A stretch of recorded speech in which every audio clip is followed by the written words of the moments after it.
Assalamualaikum warahmatullahi wabarakatuh. Perkenalkan, nama saya Bagus Arisa Putra, NIM 190405 dari Prodi S1 Sosiologi. Di sini saya akan menjelaskan tentang teori rasionalitas komunikatif dari hasil pemikiran dari Jürgen Habermas. Sebelum membahas tentang teori rasionalitas komunikatif, maka kita anggap siapa itu Jürgen Habermas. Jürgen Habermas sendiri merupakan seorang filsuf dan sosiolog yang berasal dari Universitas Frankfurt, Jerman. Habermas sendiri lahir di kota kecil Kammersbach dekat Düsseldorf pada tanggal 18 Juni 1929. Ayahnya adalah seorang direktur kamar dagang dan industri di kota tersebut.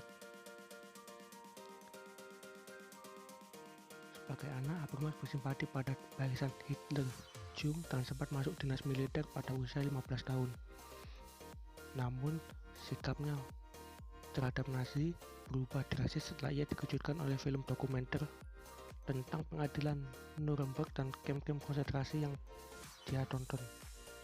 Kemudian Habermas melanjutkan studinya di Universitas Göttingen pada tahun 1946 hingga 1954. Di sana ia mempelajari tentang sastra, sejarah, dan filsafat, serta mengikuti kuliah psikologi dan ekonomi.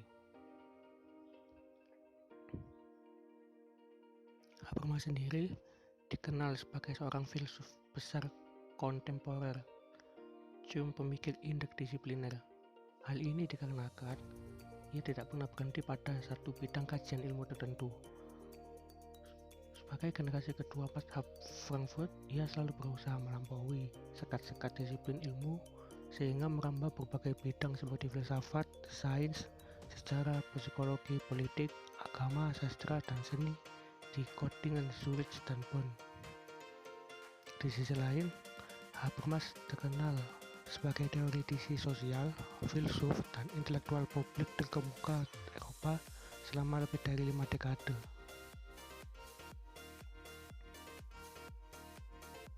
Kontribusi utama Habermas terhadap liberalisasi dan westernisasi budaya politik Jerman adalah cara yang berkelanjutan, di mana Habermas sendiri menyusun kembali pemikiran politik dan hukum Jerman.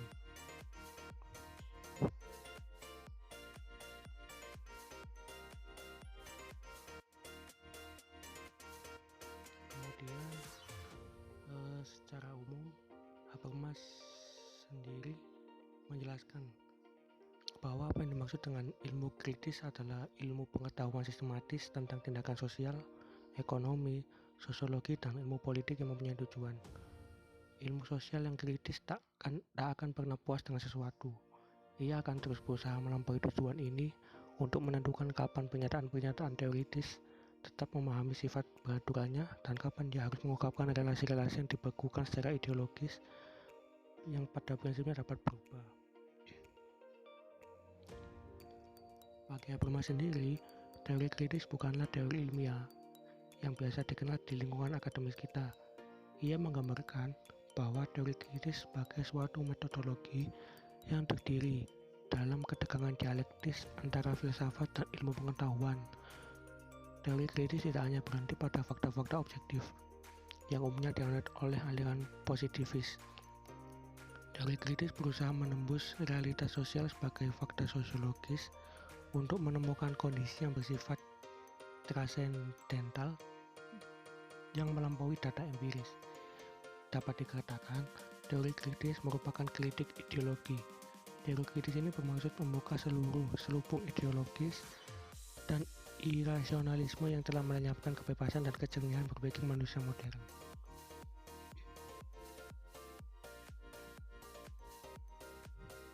Setelah itu,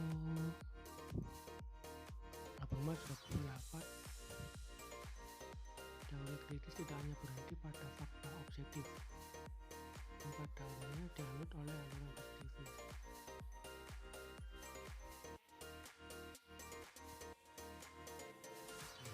Apa itu rasionalitas komunikatif?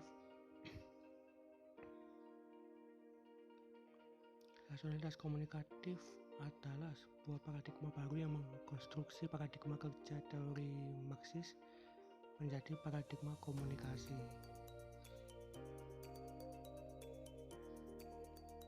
Kemudian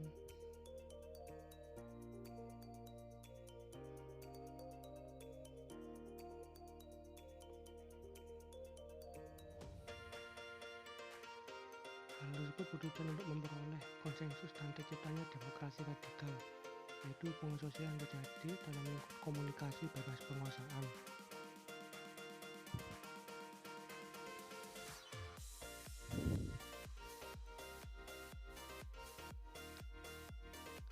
Jadi rasional komunikatif dapat dikatakan membimbing tindakan komunikatif untuk mencapai tujuan, yaitu bersepakat mengenai sesuatu atau mencapai konsensus tentang sesuatu.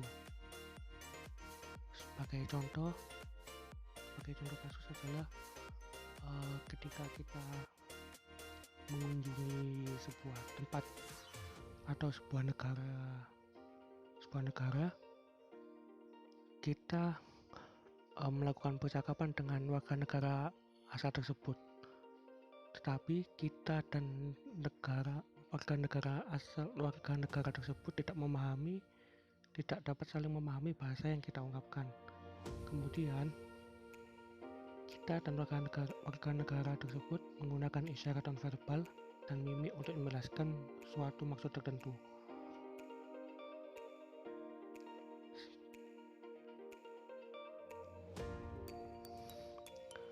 Setelah itu, menurut Habermas, masyarakat komunikatif bukanlah masyarakat yang melakukan kritik melalui jalan revolusi atau kekerasan, melainkan lewat argumentasi.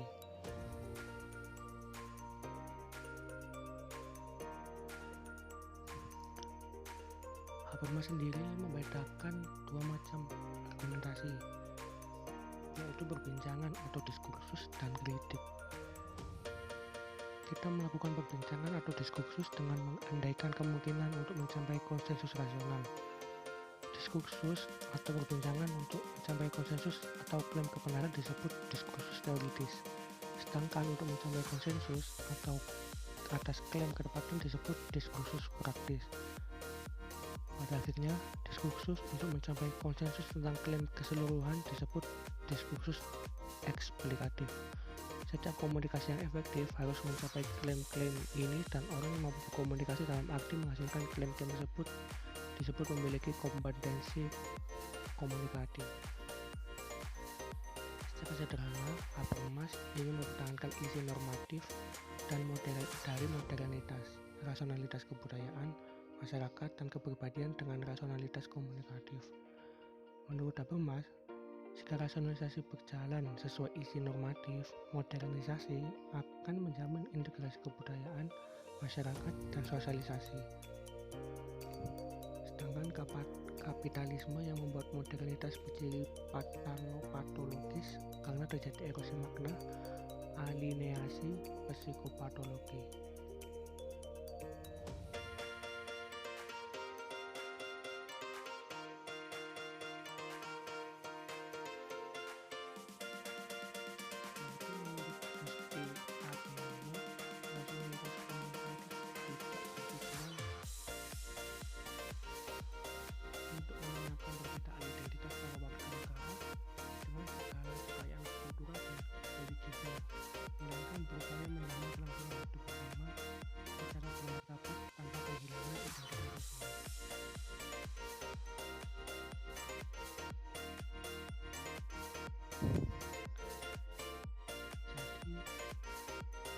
Bila teori tersebut jika dianalogikan sebagai sebuah diskusi, maka dalam diskusi rasional, peserta diskusi tidak semata-mata ingin menjatuhkan lawan bicara mereka, melainkan ingin menemukan kebenaran yang berkaitan dengan pengetahuan.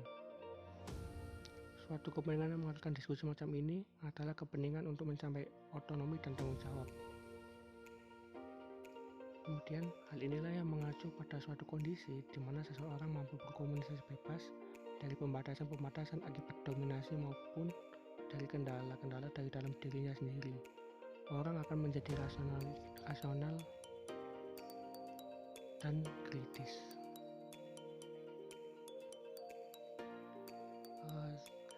Sekian presentasi dari saya. Bila ada kurang dan salahnya, mohon maafkan. Terima kasih. Wassalamualaikum warahmatullahi wabarakatuh.